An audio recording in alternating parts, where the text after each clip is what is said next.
Hello there, we are your hosts Vivek and Pavitra from the Agile Coach podcast. In this podcast, we bring fresh perspectives to you through our interviews with thought leaders in Agile coaching, facilitation, business analysis, and product management roles. Enjoy. All right, part two of this podcast. And we're going to kick off and we're going to focus on this part of the episode in how to work with interviews, like round one interviews, round two interviews, round three interviews. What's important? How do you position yourself when you're interviewing? And I'm really excited. A lot of people have been asking us these questions about how to excel in interviews and how to position yourself to get these opportunities. So, first question, Adam, would love to hear your story of how you broke into your first Scrum Master role, and then also if you want to go into the interview process of the Agile Coach role, that'd be amazing. Totally. Yeah, it was a little bit of stroke of luck. Back in 2016, I was working in finance, and the company that I was working at decided that they wanted to make a transformation. And you know, when I talk agility with a lot of other coaches and Scrum Masters now, most of us have like this aha moment where we were exposed to the term of Agile and then found out what it meant, right? We talked about the values and the principles, and we started to study Scrum, and we figured out what that was about. And most of us will say that when we heard about it, it just made sense. The principles just made sense.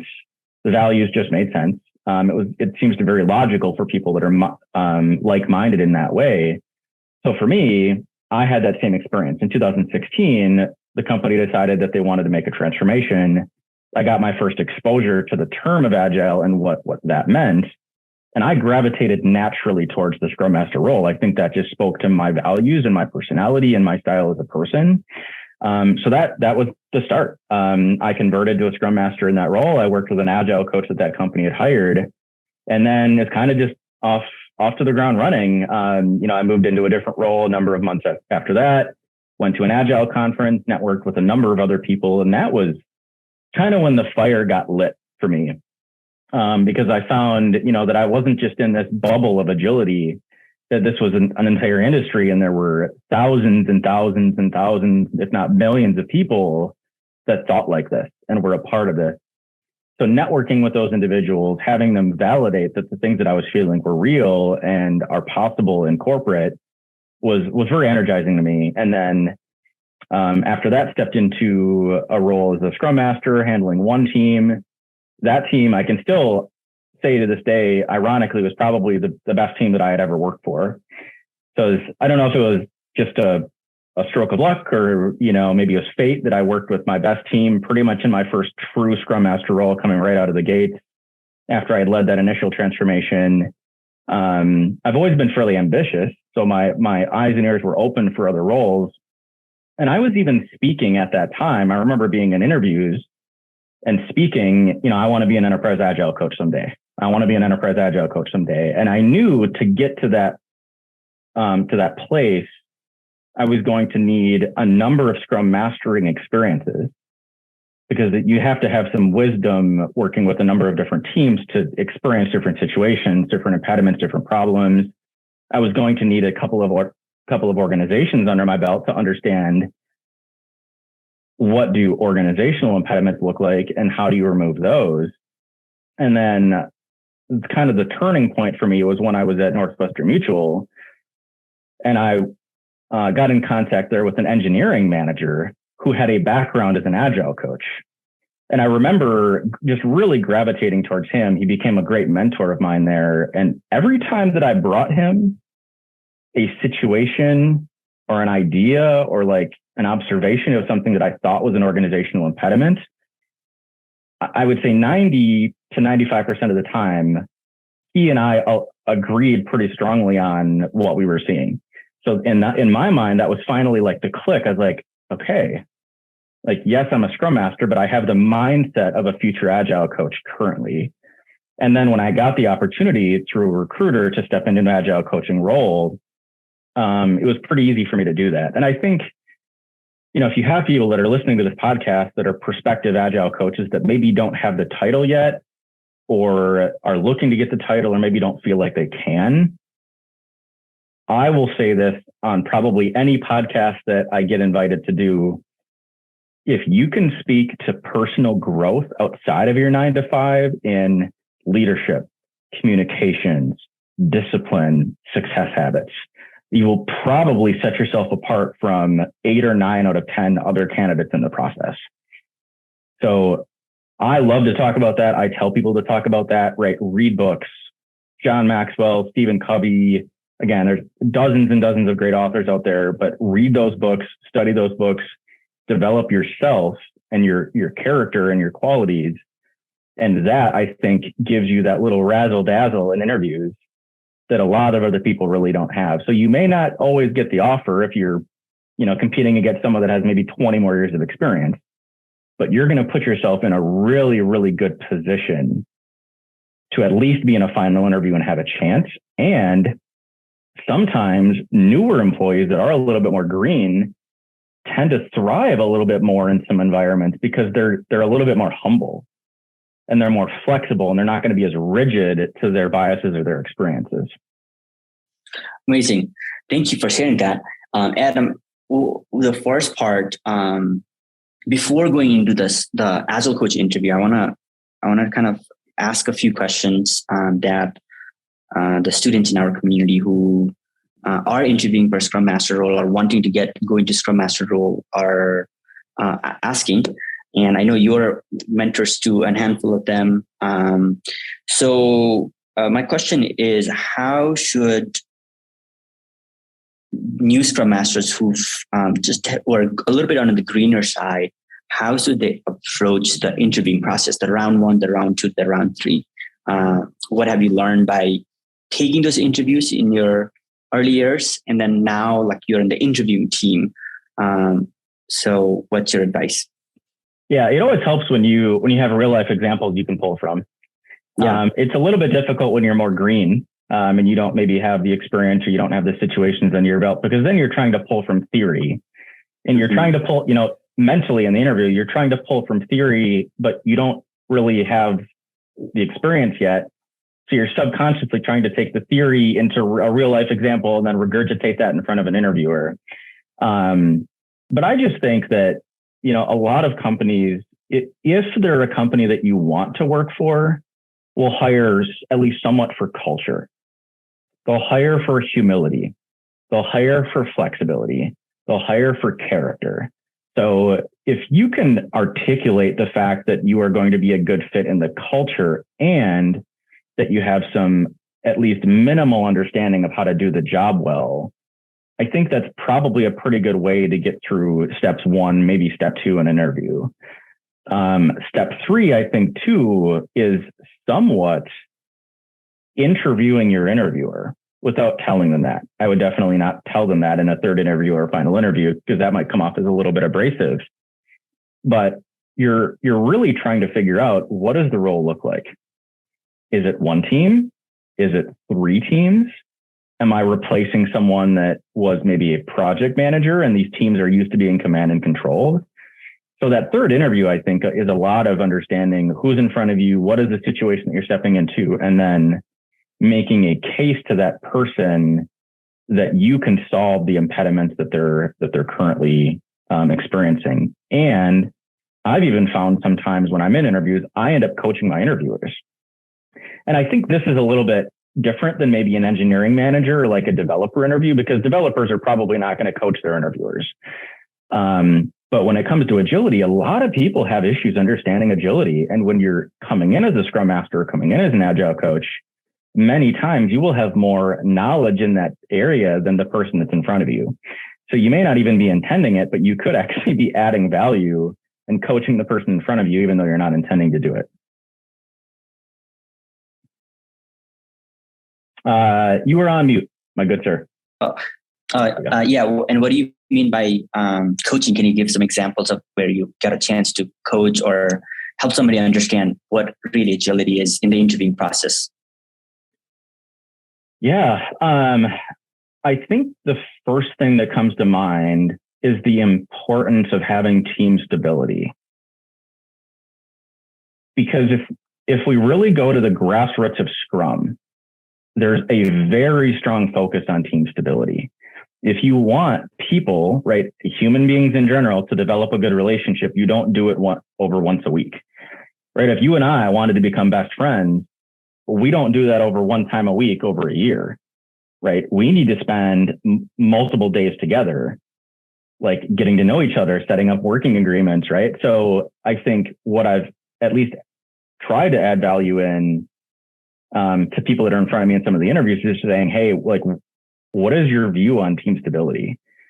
Because if people really want to bond, like if you want to bring people together and have them be intrinsically motivated and actually care about coming to work, you have to develop a really strong team chemistry. And that doesn't develop over a month. It doesn't develop over 2 months or 3 months. It can sometimes take 4, 6, 9, 12, 15 months for a team to really start to bond and understand each other and work, to their full potential. Love it. So yeah, let's go into let's just kind of go into a little bit of like recruiter interviews, right? Like what is the role of the recruiter that's kind of doing the initial screening?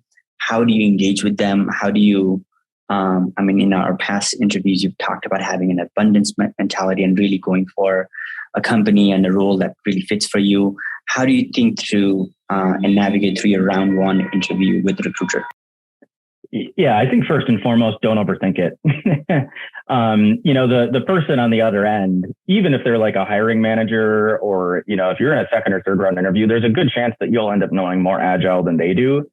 But if you're at the recruiter level, there's even less of a chance that they're going to have a pretty solid level of Agile mindset. They might know some buzzwords or some terms or some mindset, but the chances of you knowing more than them is, I would say, not only probable, it's probably very, very likely.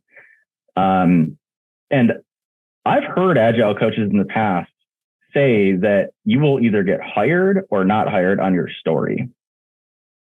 So I think for recruiters specifically, it's very important to have a very good story about how you learned about Agile, what happened when you were exposed to it, and how you got to your current position in agility, why you appreciate it, and then also what your long-term goal is.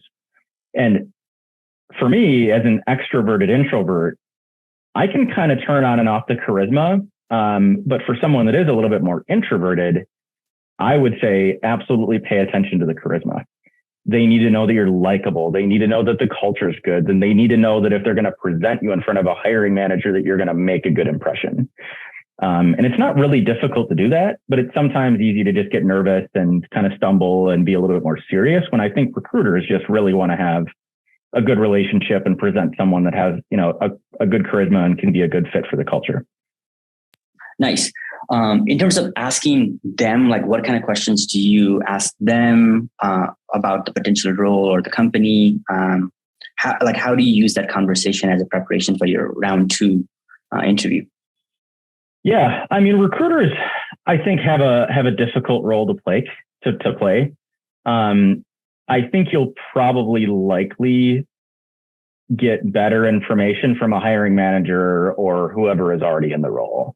Like recruiters will give you maybe a little bit of the lay of the land of the company from what they've heard, but they're a little bit removed many times from what's happening. So if I really want to know what's happening in the company, or what am I going to run into, or, what are the pros and cons of stepping into this type of a position here? I would probably at least more heavily depend on that in the back end of the interview. However, the things that are important to me may not be important to someone else. So if there are students on the call or people listening to this that are considering, getting into Agile coaching or any role, figure out what it is that you value.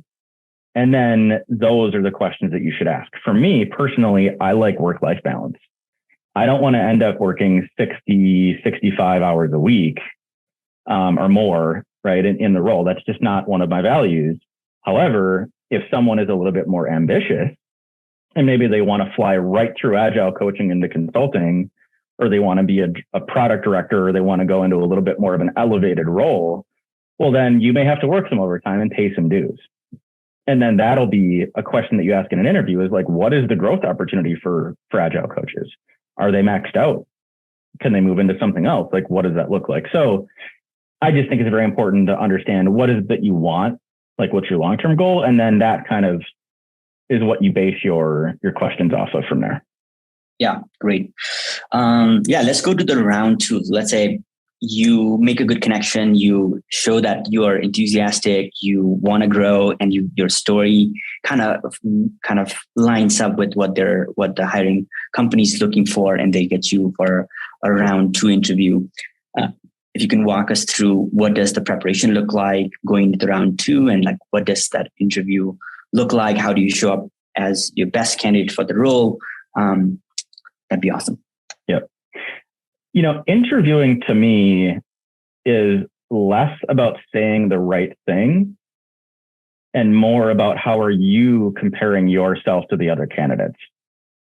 And I see this mistake made a lot on mentorship calls that I've been on, where I'm working with people that are interviewing for Scrum Master roles. And they think that it's about giving the perfect answer. They think it's about just answering the question correctly. And it may not necessarily be that. Do you have to have some knowledge of agility to answer the question well and on the right track? Of course. Like, you can't give a completely outlandish answer and expect a good result. But it's very much about what are you saying that another candidate is not saying. So if we talk about retrospectives, right? Any Scrum Master that's gone through any type of training can say, oh, well, we talk about what went well, what didn't go well, and any action items. Well, great. Like, that's kindergarten Agile stuff. But it's different if you're in an interview and you say, yeah, I've actually experimented with a number of different Agile formats. And to be honest with you, like, I didn't expect this to be the case, but the one that I have the most success with is the Three Little Piggies retro. I don't know why. It sounds childish, but the Three Little Piggies retro is just the one that works for me. So I couldn't give you like an objective reason why that is. But when I was coaching and mentoring other Scrum Masters as a Scrum Master in that role, I would kind of relate to them and say, hey, like, how are your retros going? And they would share with me that they're dry. They're not great. There's not a lot of feedback. It seems like there's kind of some apathy there.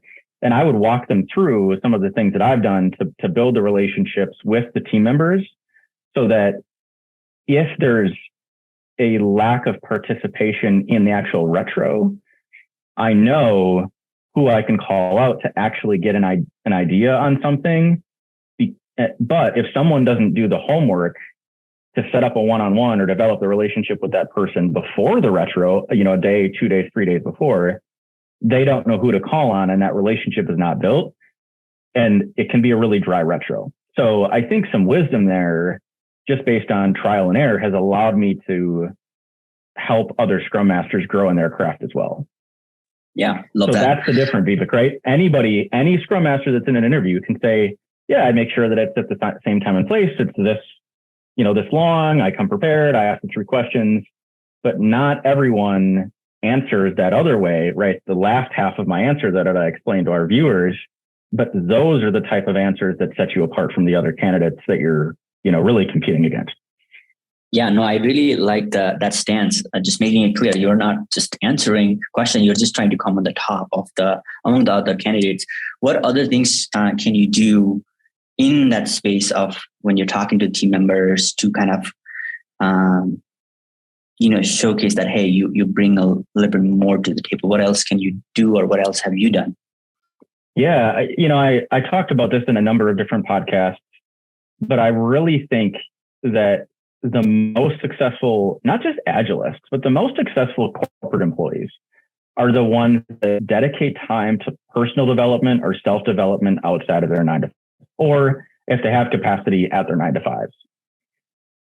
Dale Carnegie in his book, and this is almost a sacred book for me, How to Win Friends and Influence People in the Digital Age.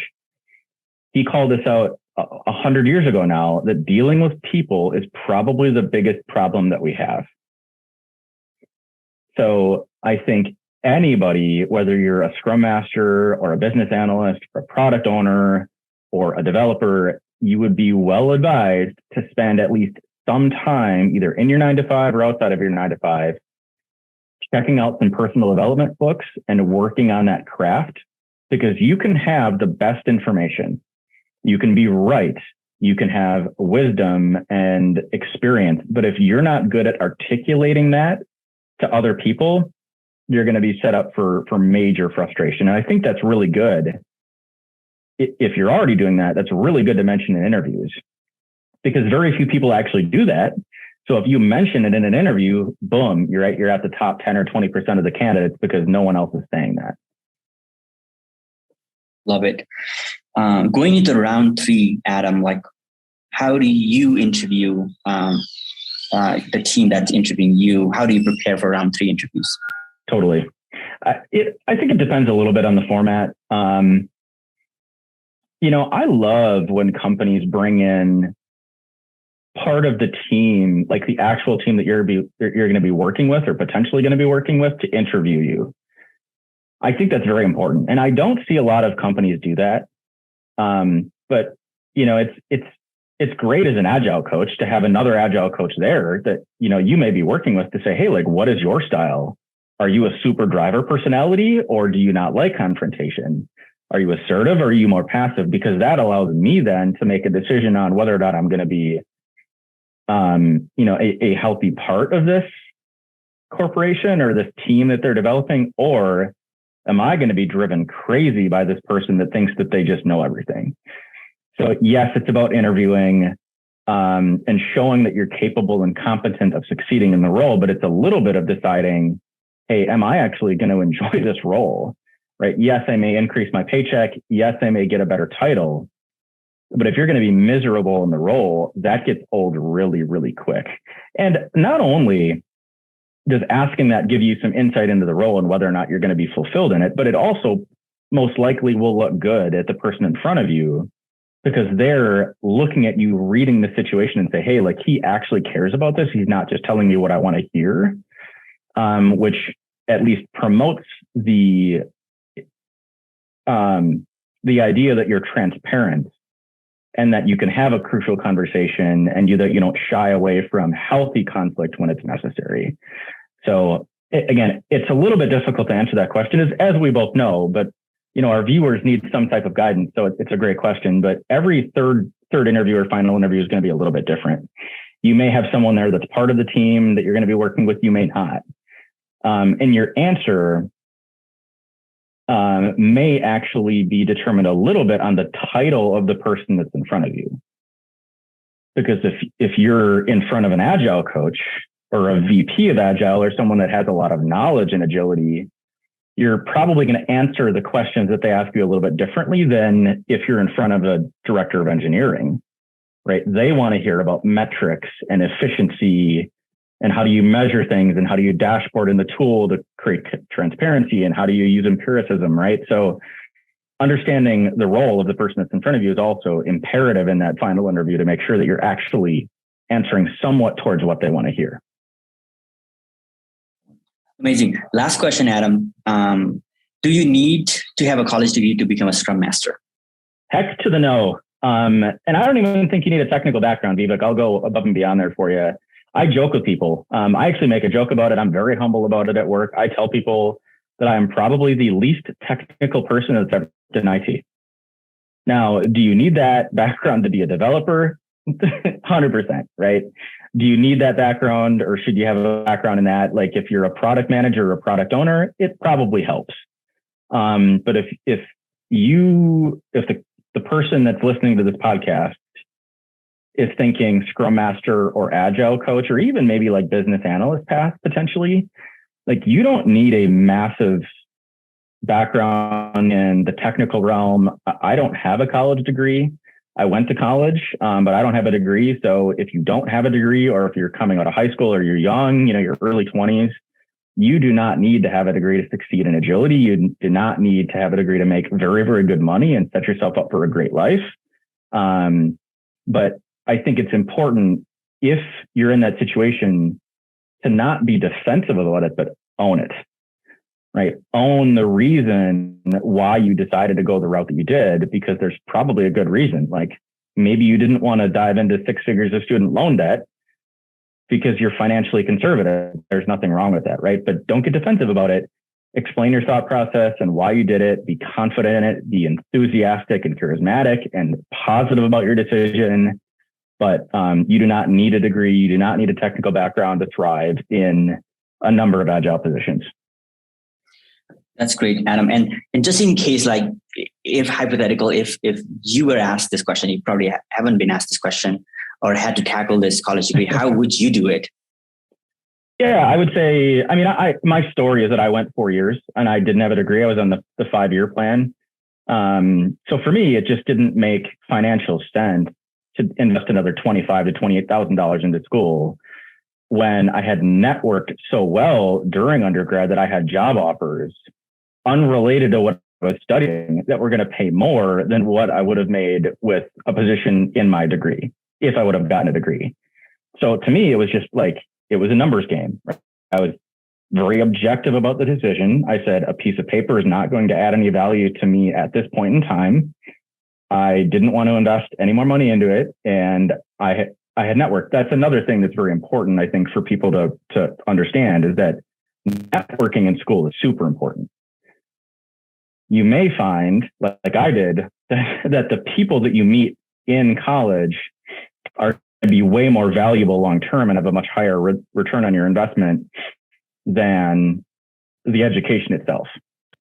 So again, I would never make the decision for someone. It's a very personal decision, but you do not have to have a degree to succeed in corporate or agile. You don't have you don't have to have a technical background.